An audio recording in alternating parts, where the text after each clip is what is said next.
Deu certo, pastor? Certo. Vamos lá. Os 3 pilares para o reavivamento de sua igreja. Vamos abrir a Bíblia em Apocalipse. Ou então vocês acompanham aqui, pode passar. Apocalipse capítulo 3, verso do 15 ao 16. É a carta do anjo à igreja de Laodiceia. Vamos ler aqui no telão, para a gente não demorar muito, né?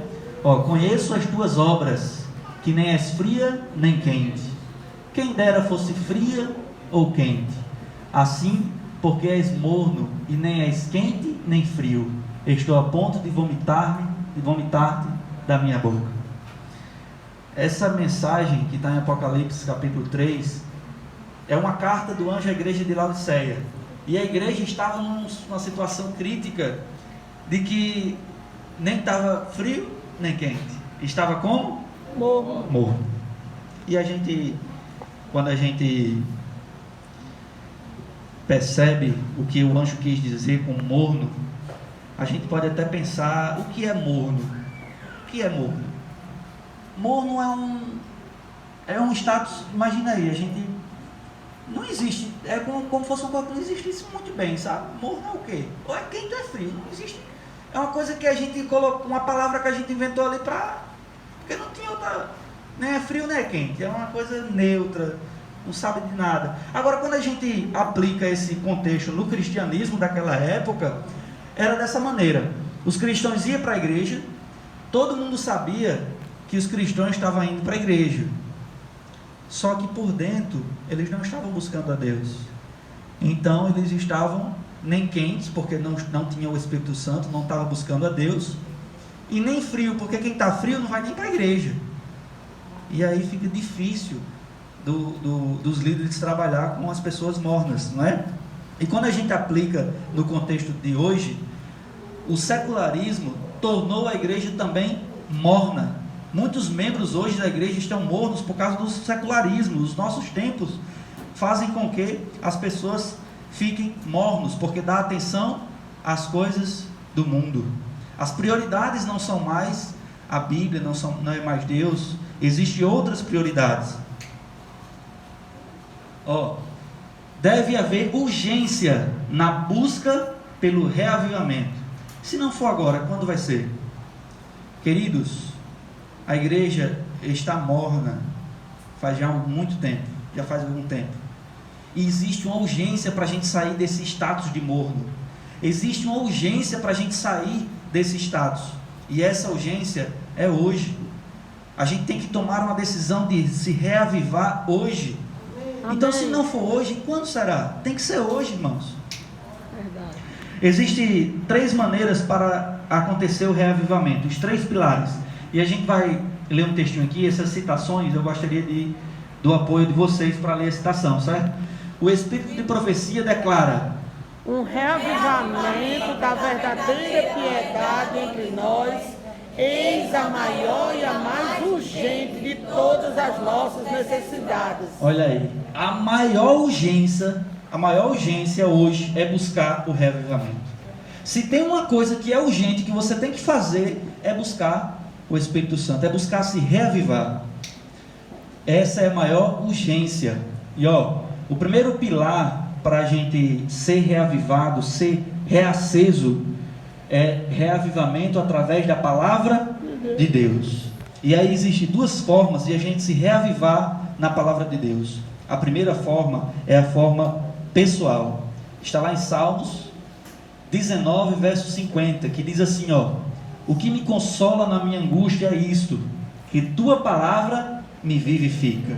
Amém. O salmista diz assim: olhe, quando eu estou triste, quando eu estou angustiado, a tua palavra me dá ânimo, me dá força, me vivifica, eu fico vivo novamente. Então, se nós queremos ser vivo novamente, queremos um reavivamento, precisamos ter uma comunhão com a palavra de Deus. Amém. Uma comunhão pessoal, o estudo da palavra. Não adianta a gente fazer um estudo apenas no coletivo. A gente precisa estudar individualmente, porque o salmista declara que era isso que fazia ele se restabelecer, se vivificar. E isso pode trazer para você um grande reavivamento. Amém. Pode passar? Eu resumi uns poucos dos slides, mas vamos lá. A intimidade coletiva através da palavra. Olha, além da intimidade pessoal, de a gente conversar com Deus, escutar as orientações dele através da Bíblia pessoalmente, ali de forma individual, também a gente precisa da forma coletiva. Um não pode andar sem o outro. Precisamos buscar a Deus de forma coletiva. E olha só o impacto da forma coletiva de buscar a Deus que pode trazer na nossa vida. Lá em Neemias 8, verso 9, diz assim, ó: Neemias, que era o governador, e Esdras, sacerdote e escribas, e os levitas que ensinavam todo o povo, lhe disseram: este dia é consagrado ao Senhor vosso Deus, pelo que não pretendeis nem pranteeis nem choreis, porque todo o povo chorava ouvindo as palavras da lei. Queridos, quando você pode conferir em casa, lá em Neemias capítulo 8, você vai ver uma história tremenda. Aqui a gente está lendo um verso, mas a história de Neemias, capítulo 8. Neemias era governador. Esdras pegou ali um púlpito, colocou numa praça e chamou todo mundo que sabia escutar, que entendia a palavra. Olha, vem aqui todos, porque vamos falar de Deus aqui. E chamou todos ali naquela cidade, chamou todos. E aquelas pessoas ouviram as palavras da lei de Deus. Sabe o que aconteceu com essas pessoas? Elas choravam. Elas aprendendo a lei, chorando, pedindo perdão a Deus, pedindo perdão uns aos outros. Eles estavam sendo transformados naquele momento. Amém. Aquele momento era um momento de transformação do estudo da palavra coletivo.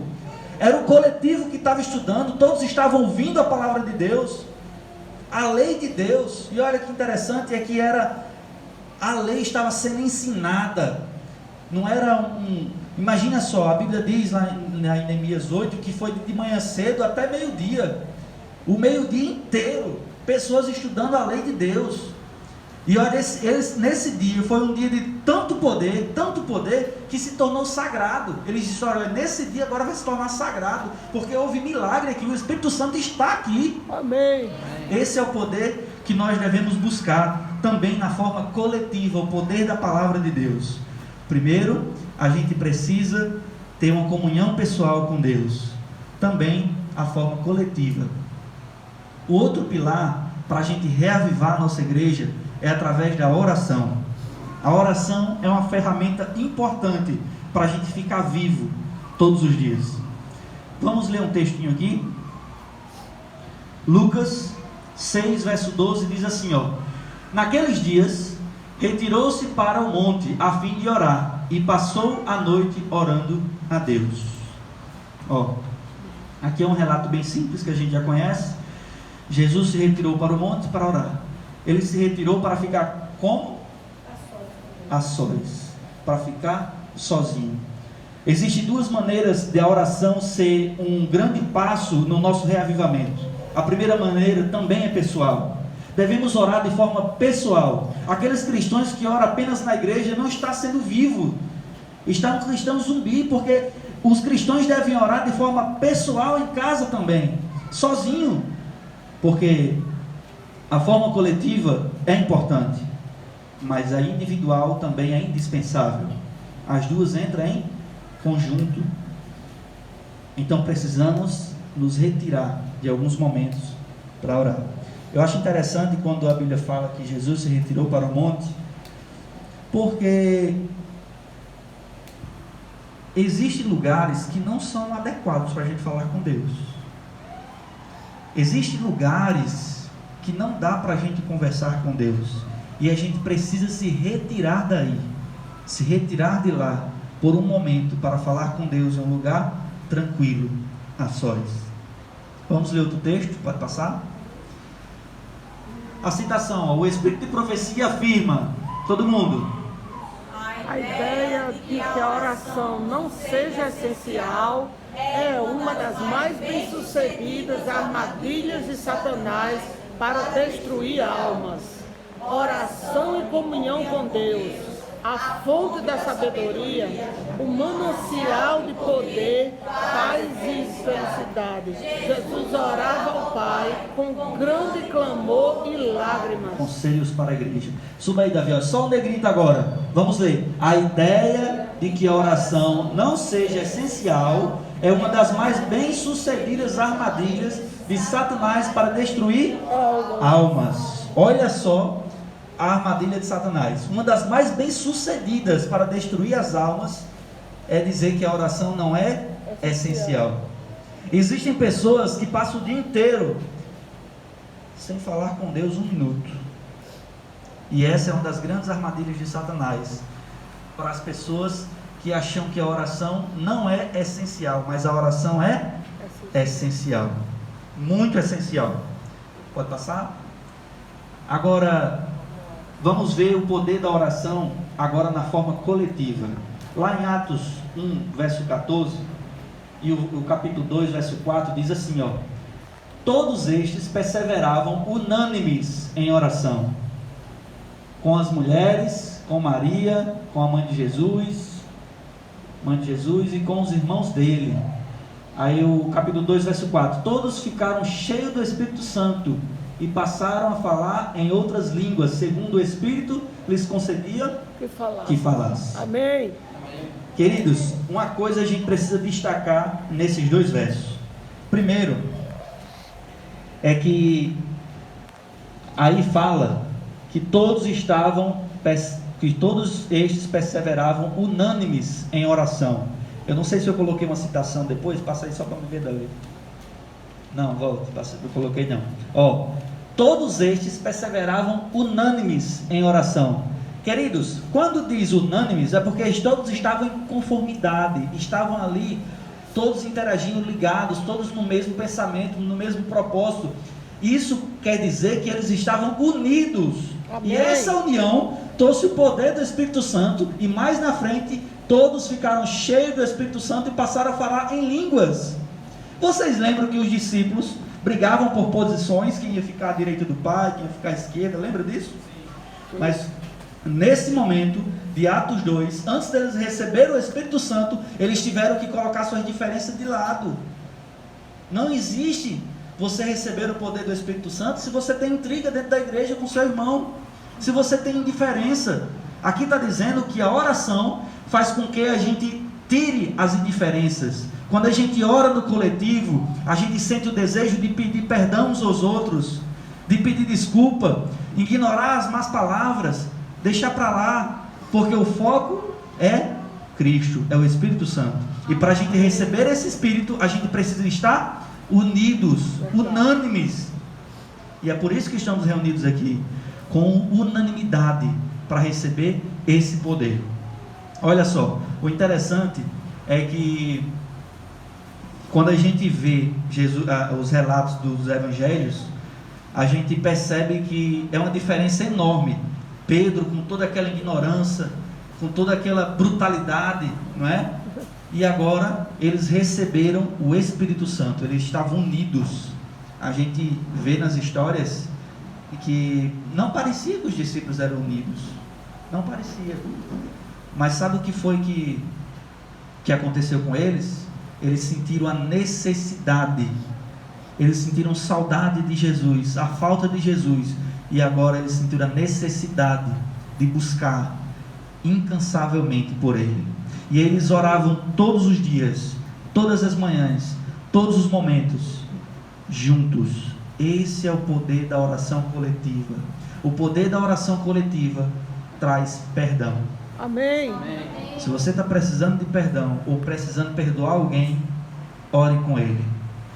É o melhor remédio. Esse é o poder da oração coletiva. E a consequência disso também é o Espírito Santo, que vem em porção dobrada. Pode passar?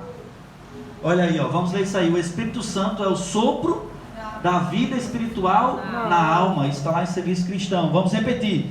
O Espírito Santo é o sopro da vida espiritual na alma. O Espírito Santo é o sopro da vida espiritual. Não tem como ser cristão sem o Espírito Santo. O Espírito Santo é o fôlego, é o sopro. Como podemos ser cristãos sem o Espírito Santo? Sem buscar o Espírito Santo? Sem reavivamento, sem reforma em nossa vida? Como podemos? Essa citação, vamos lá, todo mundo. Onde quer que a necessidade do Espírito Santo seja um assunto de que pouco se pense, ali se verá sequidão espiritual, escuridão espiritual e espiritual declínio e morte. Olha aí, querido, isso aí é pesado. Se tem um lugar que o Espírito Santo é pouco pensado, é pouco falado, esse é um lugar de escuridão, é um lugar de abismo espiritual, escuridão espiritual e até de morte espiritual. O Espírito Santo deve ser a palavra-chave em nossa igreja, em nossa casa, no nosso lar, no nosso trabalho. Devemos falar do Espírito Santo. Em um lugar que não se tem o Espírito Santo, é um lugar de escuridão espiritual, é um lugar de morte espiritual. Está lá em Atos dos Apóstolos, página 33. Queridos, a gente viu aqui 3 pilares. Primeiro foi o reavivamento através da palavra de Deus, o reavivamento através da oração, individual e coletivo, todos dois, certo? E o reavivamento através do Espírito Santo. Esses são os 3 pilares para a gente ter um reavivamento em nossa igreja: a palavra de Deus, a oração e buscar o Espírito Santo. Agora chegou o momento de a gente entrega pessoal a Deus. O resultado do estudo da palavra, da oração e do recebimento do Espírito Santo é uma entrega completa ao Senhor. Preste atenção. O resultado de fazer essas 3 coisas resulta em uma entrega pessoal ao Senhor. Vamos ler Romanos 14, verso 8, que diz assim, se vivemos para o Senhor. Vamos lá. E se morremos para o Senhor. Assim, quer vivamos, quer morramos, pertencemos ao Senhor. Queridos, se vivemos, vamos viver para o Senhor. Mas se for para morrer, vamos morrer para o Senhor. Amém. Quer vivamos ou morramos, pertencemos ao Senhor. Amém. Qual é o tamanho da sua entrega? Como foi que você fez a sua entrega? Você fez uma entrega de 50% a Deus? Você fez uma entrega de 70% a Deus? Porque Deus, Ele pede 100% da tua vida. E que vivamos ou morramos, que seja para Ele. Quando temos esse pensamento de que somos dele, apenas dele, somos totalmente dele, o Espírito Santo flui em nós, certo? Tem outro slide, Davi? Eu gostaria de contar uma historinha, bem rapidinho, sobre união, trabalho em equipe e união.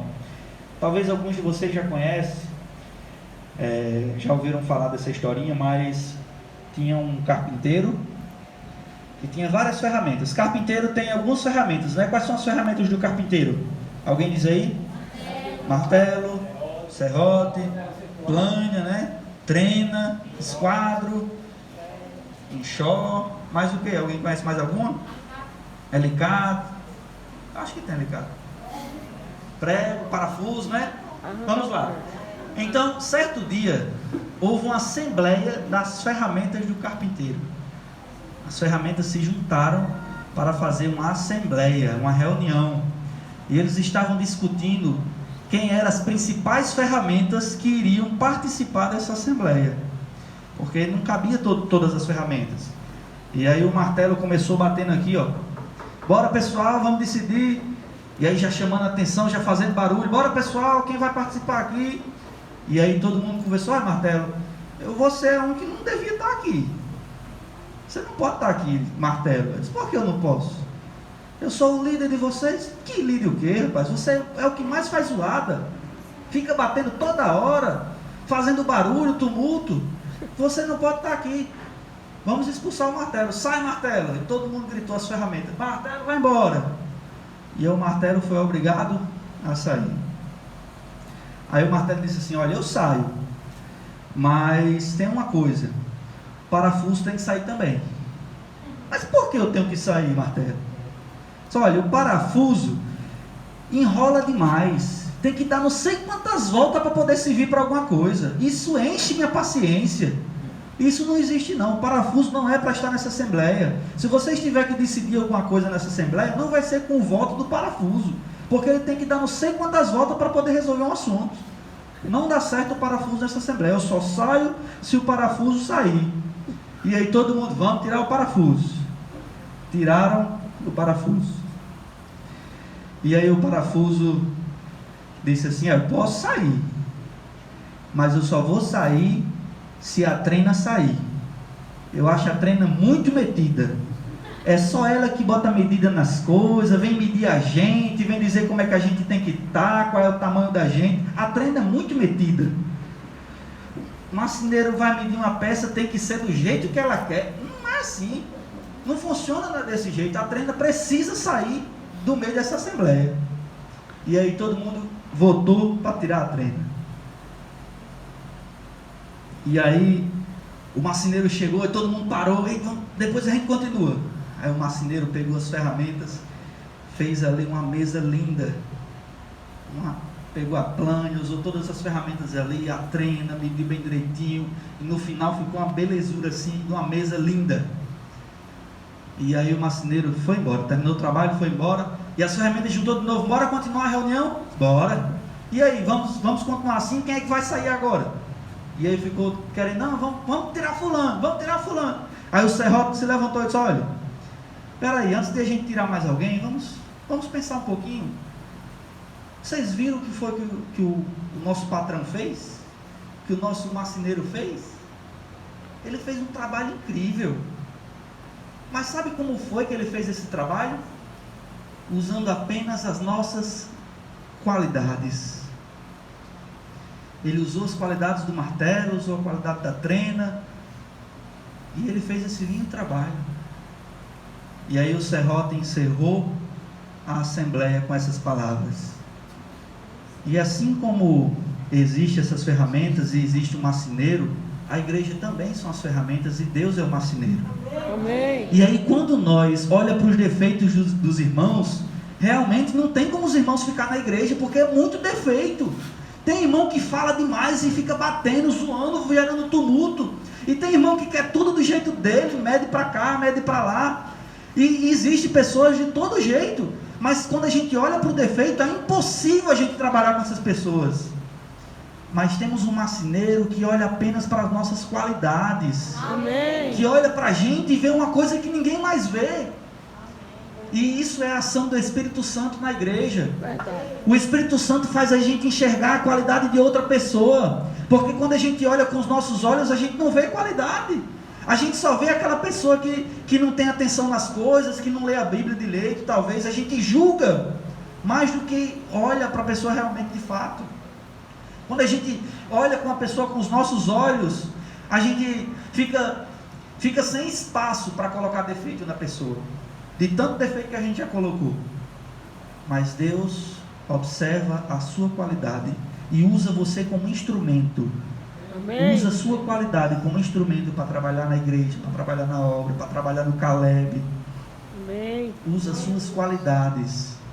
Queridos, o trabalho em equipe e a união deve ser uma das principais ferramentas da igreja. Como eu falei aqui anteriormente, o poder da palavra, o poder da oração proporciona a união dos membros. Amém. Proporciona a união da igreja, e essa união é que vai fazer com que tenhamos o Espírito Santo. Amém. Porque foi assim que aconteceu com os discípulos. Os discípulos ficaram unânimes, tiraram as suas indiferenças, eles deixaram de olhar para os defeitos e olharam agora para as qualidades. Quando você começa a olhar com o olhar do Espírito Santo na vida do seu irmão, você vai perceber que ele não é tão ruim como você pensa. Quando você olhar para o seu irmão de uma maneira diferente, esquecer a indiferença, você esquecer a supremacia de você se achar que é melhor do que o outro, quando você passar a olhar diferente, você vai perceber que ele tem qualidade, e que a qualidade pode ser diferença na igreja, pode ser diferença na sua vida.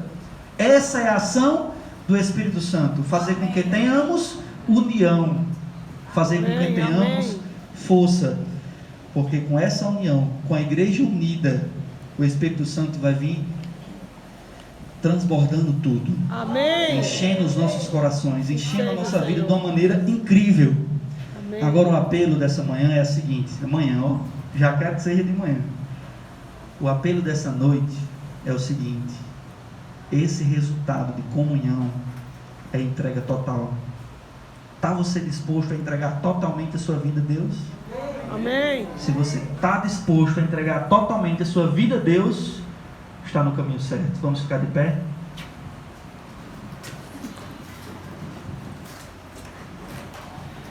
Oremos. Querido Deus, muito obrigado, Senhor, pelas bênçãos que o Senhor tem nos concedido. Queremos, Obrigado, Senhor, Senhor. implorar aqui o Teu perdão. Perdoa. Queremos, Senhor, também implorar o perdão do nosso irmão que está do nosso lado. Sim, Deus, porque perdoa. fazemos coisas erradas todos os É dias. verdade, Senhor. Queremos, Senhor, reconhecer o nosso erro, porque somos cheios de erros e defeitos. Verdade. Queremos, Senhor, conhecer as nossas falhas, que erramos todos os dias. Verdade, Falamos Senhor. coisas que o irmão não gosta, que o irmão não aceita. Falamos coisas, Senhor, que magoam profundamente o nosso irmão. Verdade. Falamos coisas até sem perceber. Mas queremos, Senhor, que o Espírito Santo age em minha vida e Amém. que haja na vida dos irmãos. Amém, Para Senhor. que o Senhor me ensine o que falar e ensine a ele o que ouvir. Para que venhamos ter união. Amém, Porque apenas Deus. com união, apenas com unanimidade na sua igreja, o Espírito Santo é derramado, Senhor. A E com verdade, essa Deus. força do Espírito Santo, fazemos vários milagres. Amém, Em teu Deus. nome. Amém, Os milagres Senhor. espirituais que a igreja precisa é de salvar vidas, salvar pessoas e levar para o teu reino. Amém, Nos dê Deus. essa força, Senhor. Nos dê sabedoria, Senhor. Nos dê esse espírito de salvar o máximo de pessoas possível. Amém. E levar essas pessoas para o céu, de tirar de onde estão e levar para o teu reino. Amém, Deus. Obrigado, Senhor, por tudo. Em nome do Senhor Jesus. Amém. Amém. Glória a Deus.